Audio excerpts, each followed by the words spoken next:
अल्हम्दुलिल्लाह नहमदुहु व नस्तईनुहु व नस्तगफिरुह व नऊज़ु बिल्लाहि मिन शुरूरि अनफुसिना व सय्यिआति अमालिना मन यहदिहिल्लाहु फला मुज़िल्ल लहु व मन युज़लिल्हु फला हादिय लहु व अशहदु अन ला इलाहा इल्लल्लाहु वहदहु ला शरीक लहु व अशहदु अन्न मुहम्मदन अब्दुहु व रसूलुहु अल्लाहुम्म सल्लि अला मुहम्मद व अला आलि मुहम्मद कमा सल्लैता अला इब्राहीम व अला आलि इब्राहीम इन्नका हमीदुम मजीद। अल्लाहुम्म बारिक अला मुहम्मद व अला आलि मुहम्मद कमा बारकता अला इब्राहीम व अला आलि इब्राहीम इन्नका हमीदुम मजीद। अम्मा बअद फ़इन्न खैरल हदीस किताबुल्लाह व खैरल हदी हदी मुहम्मदिन सल्लल्लाहु अलैहि वसल्लम व शर्रल उमूरि मुहदसातुहा व कुल्लु मुहदसतिन बिदअह व कुल्लु बिदअतिन ज़लालह व कुल्लु ज़लालतिन फिन्नार। अऊज़ु बिल्लाहि स्समीइल अलीम मिनश शैतानिर रजीम। वअदकुमुल्लाहु मग़ानिम कसीरा तअख़ुज़ूनहा फ़अज्जल लकुम हादिहि वकफ़्फ़ अयदियन नासि अन्कुम वलितकून आयतन लिलमुमिनीन वयहदियकुम सिरातम मुस्तक़ीमा। रब्बिश्रह ली सदरी वयस्सिर ली अमरी वहलुल उक़दतम मिन लिसानी यफ़क़हू क़ौली रब्बि ज़िदनी इल्मन रब्बि ज़िदनी इल्मा। मुख़्तसर हम्दो सना और दुरूद व सलाम के बाद ग़ज़वातुन नबी सल्लल्लाहु अलैहि वसल्लम के हवाले से गुफ्तगू चल रही थी। अपने उसी सिलसिले को आगे बढ़ाते हुए आज जिस ग़ज़वे का ज़िक्र करना है वो है ग़ज़वा खैबर। अल्लाह रब्बुल आलमीन से दुआ है कि मुझे सही बयान करने की तौफ़ीक नसीब फरमाए। नबी अलैहिस्सलातु वस्सलाम सन 6 हिजरी में अपने 1400 सहाबा के हमरा मक्कतुल मुकर्रमा उम्रे के इरादे से निकले थे कि हुदैबिया के मकाम पर आपको रोक दिया गया और वहाँ गैर मामूली सी झड़पें भी हुई। कुफ़ार मक्का के साथ मुज़ाकरात भी हुए। बिल आखिर एक सुलहनामा तहरीर किया गया जिसे सुलह हुदैबिया के नाम से याद किया जाता है, जो कि आपके सामने जिक्र हो चुका। उसमें एक शर्त ये भी थी कि मुसलमान और दीगर कुफ़ार मक्का कुरैश मक्का आपस में 10 साल तक जंग नहीं करेंगे। 10 साल तक आपस में लड़ाई नहीं करेंगे, जंग नहीं करेंगे। बहरहाल नबी अलैहिस्सलातु वस्सलाम मदीने वापस पलटे और खैबर की तरफ कब निकले इसमें मुअर्रिखीन का इख्तिलाफ है। बकौल बाज़ मुअर्रिखीन के कि हुदैबिया से वापस पलटकर आपने मदीना में सिर्फ 20 रातें गुजारी, 20 दिन आप मदीना में रहे। 20 दिन मदीना में ठहरने के बाद आपने खैबर की तरफ सफर शुरू कर दिया और ये ऐलान भी फरमा दिया कि जो लोग हमारे साथ हुदैबिया के मकाम पर मौजूद थे सिर्फ वही हमारे साथ चलेंगे और वो लोग 1400 थे। उन 1400 अफराद में से हर एक चलेगा। इनके अलावा अगर कोई शख्स जाएगा तो उसको बैतुल माल में से, माले गनीमत में से कुछ भी नहीं मिलेगा। वो जा सकता है लेकिन माले गनीमत में से उसका हिस्सा नहीं होगा। बहरहाल नबी अलैहिस्सलातु वस्सलाम ने मदीना में 20 दिन ठहरने के बाद जब खैबर का रुख किया तो कुछ यहूदी जो यहां मदीना में मौजूद थे उन्होंने अहले खैबर की तरफ एक खत लिखा, चिट्ठी लिखी, उनको मुत्तले कर दिया कि मोहम्मद रसूलुल्लाह सल्लल्लाहु अलैहि वसल्लम आपके साथ लड़ने के लिए तैयार हो चुके हैं, तैयारी कर चुके हैं, अनकरीब निकलने वाले हैं, लिहाजा आपको परेशान होने की जरूरत नहीं। आपके पास बड़े बड़े किले हैं, आपके पास एक हिम्मत कुव्वत है, मुसल्ला जंगजू अफराद आपके पास मौजूद है, पानी के जखायर, खोरदोनोश की अशिया, राशन आपके पास वाफिर मिकदार में मौजूद है। आपने घबराना नहीं, आप तैयारी करें। अब जाहिर सी बात है, अगरचे ये मुसलमानों के साथ मुआहिद थे, लेकिन उनके तो हम मजहब थे, उनको मुतनब्बे कर दिया, खबरदार कर दिया, ताकि आप अपनी तैयारी मुकम्मल तौर पर कर सकें। जब अहले खैबर को नबी अलैहिस्सलातु वस्सलाम की जात के हवाले से ये इत्तला मिली कि आप हमारे साथ लड़ने के लिए तैयारी कर रहे हैं, उन्होंने भी तैयारी शुरू कर दी और साथ ही एक मीटिंग बिठाई, मशवरा कि हमें जंग किस तरीके से करनी चाहिए, किस तरह हमें अपना दिफा या हमें किस तरह लड़ना चाहिए।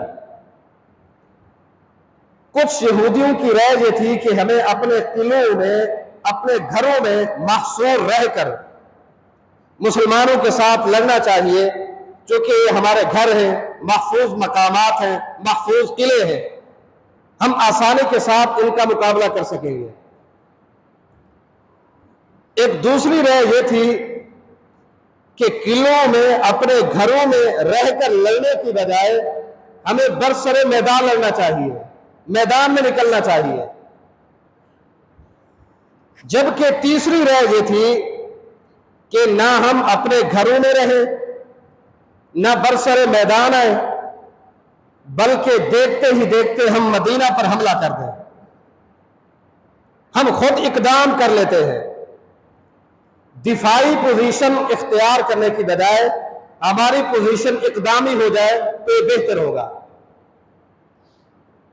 अभी ये सोचो विचार में थे कि नबी अलैहिस्सलातु वस्सलाम चूंकि आप मदीना से रवाना हो चुके थे, आपका खुरूज हो चुका था और रास्ते में यहूदियों का एक जो जासूस पकड़ा गया उसको आपने अपने पास रख लिया, उनके पास कोई ताजा इत्तला की खबर भी ना थी, इसलिए उन्हें कोई अंदाजा ना था कि मुसलमानों का लश्कर कब तक हम तक पहुंच सकता है, कब तक आ सकता है, कोई टारगेट न था। इसलिए उनके मामलात अपने रूटीन में थे कि नबी अलैहिस्सलातु वस्सलाम रात के वक्त खैबर में एक जगह पड़ाव डाला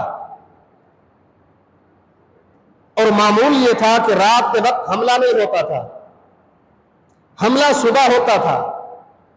सुबह की इंतजार की गई, सुबह की नमाज के बाद नबी अलैहिस्सलातु वस्सलाम ने अपने लश्कर को मुख्तलिफ दस्तों में, हिस्सों में तकसीम करके खैबर के जो मुख्तलिफ किले थे, बड़े बड़े मजबूत तरीन किले, कि किसको कहां भेजा जाए, कौन किस तरफ से आएगा, कौन किस सिमत से मुहासरा करेगा, आपने अपने लश्कर को तकसीम कर दिया।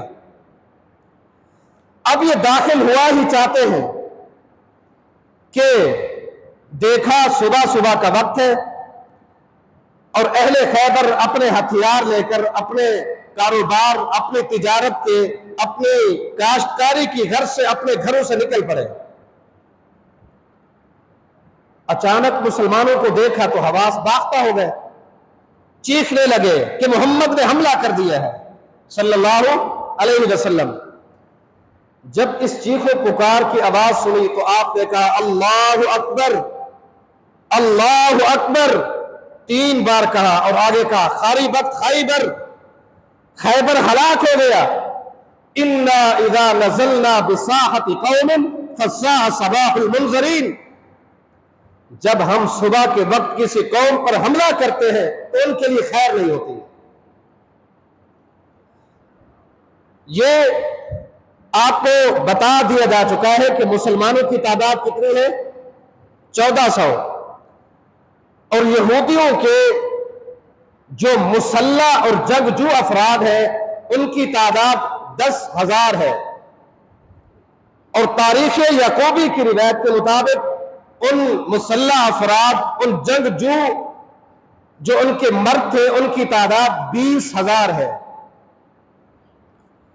और खैबर एक ऐसा महल्ले वकूअ रखता है जो मदीना के शुमाल में तकरीबन 163 किलोमीटर पर है। मदीना के शुमाल में 163 किलोमीटर दूर है। और इस खैबर के इलाके में इतने बड़े बड़े खजूरों के बागात हैं, इतने बड़े बड़े नखलिस्तान हैं जो सैकड़ों की तादाद में नहीं बल्कि सैकड़ों मीलों पर मुश्तमिल थे। बाज़ मुर्रिखीन ने एक नखलिस्तान जिसका नाम अल-कुतैबा है, अल-कुतैबा नखलिस्तान, उस नखलिस्तान में जो खजूरों के दरख्त हैं उनकी तादाद 40,000 लिखी है। सिर्फ एक नखलिस्तान में खजूरों के दरख्तों की तादाद, झुंड की तादाद 40,000 है, सिर्फ एक नखलिस्तान, और ये सैकड़ों मीलों पर मुश्तमिल है। मुसलमानों ने इनको घेरा दे दिया, आपने कब्जे में ले लिए क्योंकि ये बाहर थे। अब सुबह का वक्त इन पर हमला हुआ चाहता है। यहूदियों का जो सबसे बड़ा किला है उसका नाम है किला नाइम, किला नाइम। ये यहूदियों का जो सबसे बड़ा जंगजू और बहादुर इंसान था जिसका नाम मरहब है, ये उसका किला था। सबसे पहले उस पर हमला हुआ। पहले दिन लड़ाई जारी रही, खातिर खा कोई नतीजा ना निकला, न फतह और ना ही शिकस्त, कोई नतीजा ना निकला। शाम को अपने अपने खैमे में वापस पलटने लगे कि सहाबी रसूल हजरत हब्बाब बिन मुंजिर रजी अल्लाह तआला अन्हु अल्लाह के पैगंबर के पास तशरीफ लाते हैं। कहते हैं अल्लाह के पैगंबर, आपने जिस जगह पड़ाव डाला है ये आपकी राय है या हुक्म है? आपने फरमाया राय है। कहा अल्लाह के पैगंबर अगर राय है तो मेरा मशवरा ये है कि आप यहां से पड़ाव उठाकर कहीं दूसरी जगह, ऊंची जगह पर आप पड़ाव डालें। एक तो ये जगह नीचे है और यहूदी हमारे ऊपर है, और दूसरा करीब है, ये हमारे ऊपर शब खून मार सकते हैं, लिहाजा हमें थोड़ा दूर होना चाहिए किसी महफूज मकाम पर। हजरत हब्बाब रज़ी अल्लाह तआला अन्हु की राय पर नबी अलैहिस्सलातु वस्सलाम ने रात ही रात यहां से पड़ाव की तब्दीली और दूसरी जगह पड़ाव डाल दिया। कई दिन तक इस पर झड़पें होती रही लेकिन खातिर खा कोई नतीजा ना निकला। एक दिन नबी अलैहिस्सलाम ने फरमाया कि लऊतियन्न अर्रायता गदन युहिब्बुल्लाह व रसूला, कल झंडा मैं एक ऐसे शख्स के हाथ पकड़ाऊंगा जो अल्लाह और उसके रसूल से मोहब्बत करता है, और उसके हाथों अल्लाह तुम्हें फतह भी अता करेगा। लोग इंतजार में थे कि कल होगी, झंडा किसको मिलेगा। सुबह हुई, आपने पूछा अयना अली इब्न अबी तालिब, अलीउल मुर्तजा कहां है? कहा अल्लाह के पैगंबर उनकी आंखों में तकलीफ है, वो खैमे में है। कहा बुलाओ उनको। बुलाया गया, आपने अपने लुआब मुबारक उनकी आंख पे लगाया, आंख तंदुरुस्त हो गई। बहरहाल झंडा थमा दिया और कहा ए अली उनफुज अला रिस्लिक, जाओ किला नाइम पर हमला करो। सबसे पहले उनको दीन इस्लाम की दावत देना, अगर कबूल कर ले ठीक, नहीं तो हमला कर दो। हजरत अली आगे बढ़ते हैं।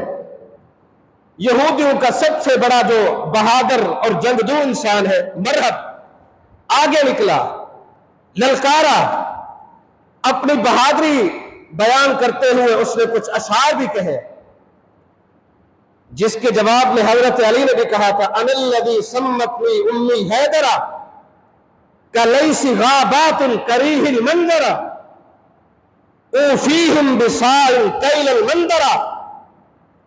तो अपने बहादुरी के जौहर दिखाता है, तो सुन, मैं भी वो आदमी हूं कि मेरी मां ने मेरा नाम शेर रखा है, और शेर भी ऐसा जंगली शेर कि जिसको देखकर लोग घबरा जाते हैं। बहरहाल उसके अशार का जवाब देते हुए अपने अंदाज में अशार पढ़े, हमला हुआ, देखते ही देखते मरहब को कत्ल कर दिया। उसका भाई हारिस और यासिर आगे बढ़े, दोनों कत्ल हो जाते हैं।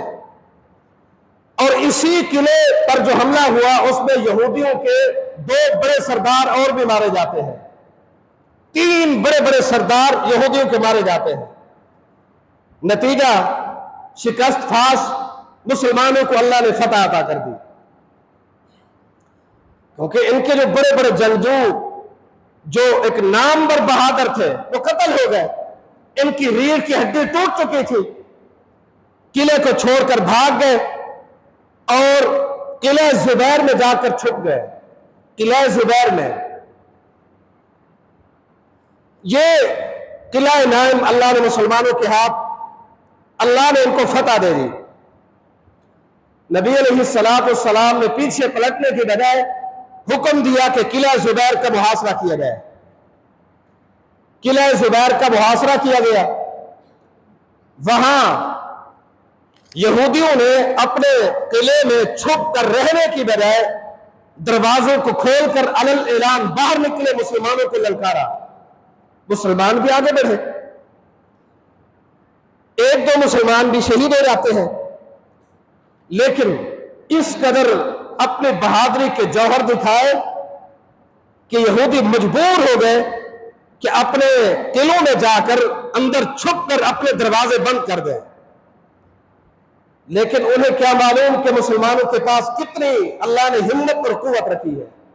मुसलमानों ने नहीं भागने दिया, दरवाजे बंद न कर सके, मुसलमानों ने कोई मोहलत न दी।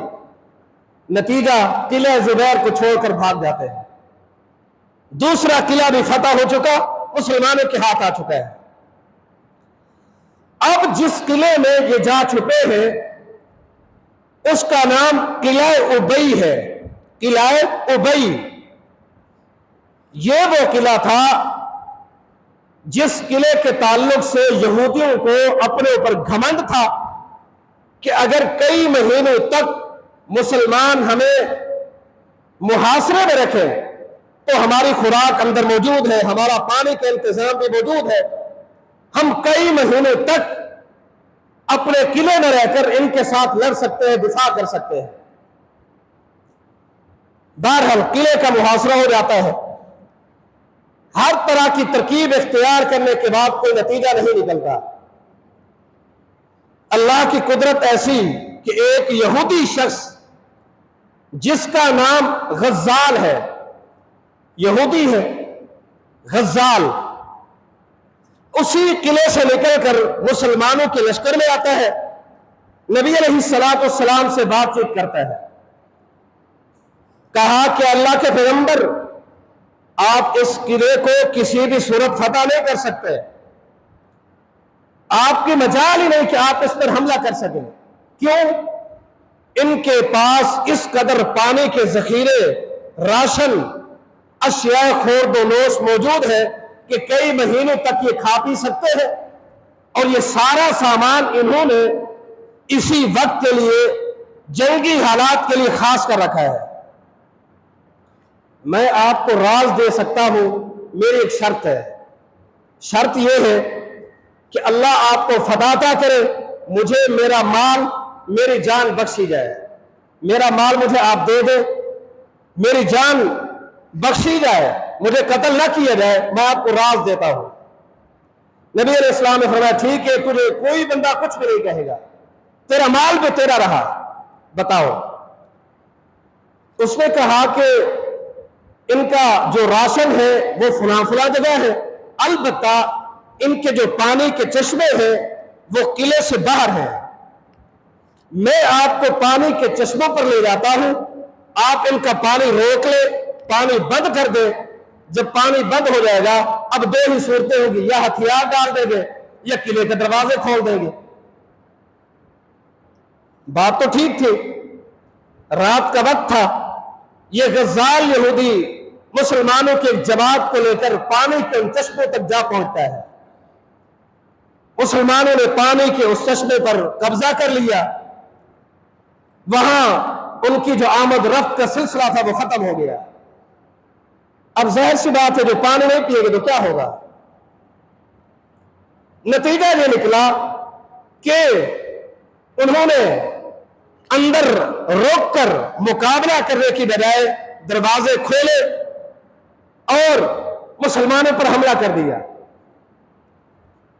इतने कम हिम्मत तो मुसलमान भी न थे कि दिफा न कर सकते। लम्हा भर लड़ाई हुई, नतीजा ये निकला कि यहूदी इस किला उबई को छोड़कर भाग जाते हैं। अब अल्लाह ने कितना इनाम किया कि पानी के इतने चश्मे भी मिल गए और अंदर जो जखीरा अंदोजी थी राशन की, खोरदोनोश के जो अशिया थे, ये सारे मुसलमानों के हाथ आ गए।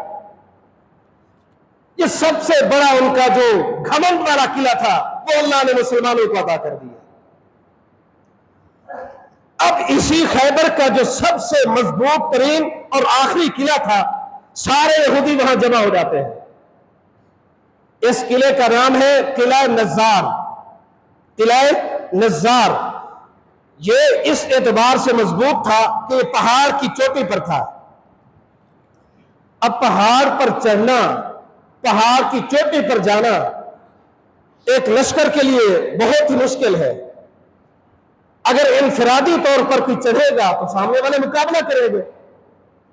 वो दीवारों के साए में वो कहीं ना कहीं छुप कर ऊपर से पत्थर बरसा सकते हैं, तीर बरसा सकते हैं, नुकसान होगा। बहरहाल खातिर खा कोई नतीजा ना निकला। लेकिन जो पिछला किला फतह हुआ था, किला उबई, उसमें मुसलमानों को जो जंगी हथियार मिले थे उसमें दब्बाबे भी थे और 2 मिनजनीकें भी थी। दब्बाबा आजकल के दौर में एक टैंक के लिए इस्तेमाल किया जा सकता है, जो एक जंगी सिलसिले में एक अहम सिलसिला रखता है। और मिनजनीक क्या है? यह किसी भारी चीज को उठाकर फेंकने में मदद देता है।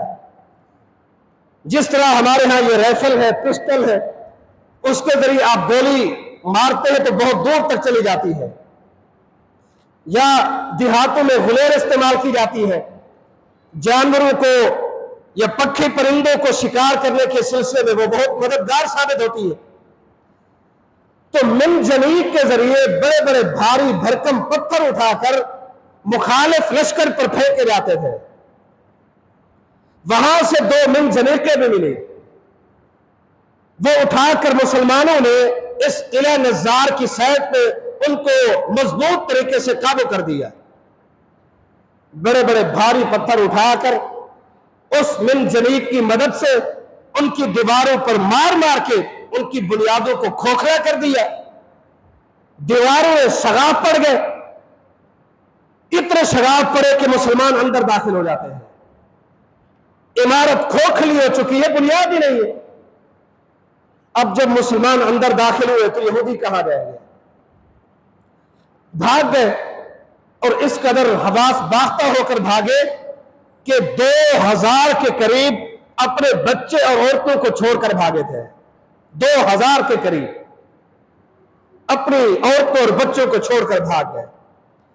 यह आखिरी किला था जो मुसलमानों ने फतह किया और खैबर की सिर्फ एक सिल्क थी। बड़ी शान और शौकत के साथ अल्लाह ने मुसलमानों के हाथ ये खैबर का एक सिलसिला इनको अता कर दिया। जो अगला सिलसिला है उसमें मुर्रिखीन का इख्तिलाफ है कि वहां लड़ाई हुई या उनके साथ सुलह हो गई थी। बहरहाल वो एक अलहदा मसला है। अल्लाह ने जो वादा किया था, वअदकुमुल्लाहु मगानिम कसीरा तख़ुज़ूनहा फ़अज्जल लकुम हाज़िह व कफ़्फ़ अयदियन नास अन्कुम। अल्लाह ने वो वादा पूरा कर दिया। मुसलमानों को इस कदर माल मिला, इस कदर माल मिला जिसकी गिनती बकौल बाज़ मुअर्रिखीन की इंतहाई मुश्किल थी। कितना सोना था, कितना राशन था, कितने ऊंट, कितनी भेड़ें, कितनी बकरियां थी, कितना नकदी और कितने नखलिस्तान। एक बहुत बड़ा यहूदियों का मरकज अल्लाह ने मुसलमानों को बड़ी शान और शौकत के साथ अता कर दिया। अल्लाह रब्बुल आलमीन से दुआ है कि जिस कदर अल्लाह ने सहाबा के दिलों में ईमान कुव्वत रखी थी, अल्लाह हमारे अंदर भी, हमारे दिलों में भी पैदा फरमाए। अक़ूलु क़ौली हाज़ा व अस्तग़फ़िरुल्लाह ली व लकुम व लिसाइरिल मुस्लिमीन।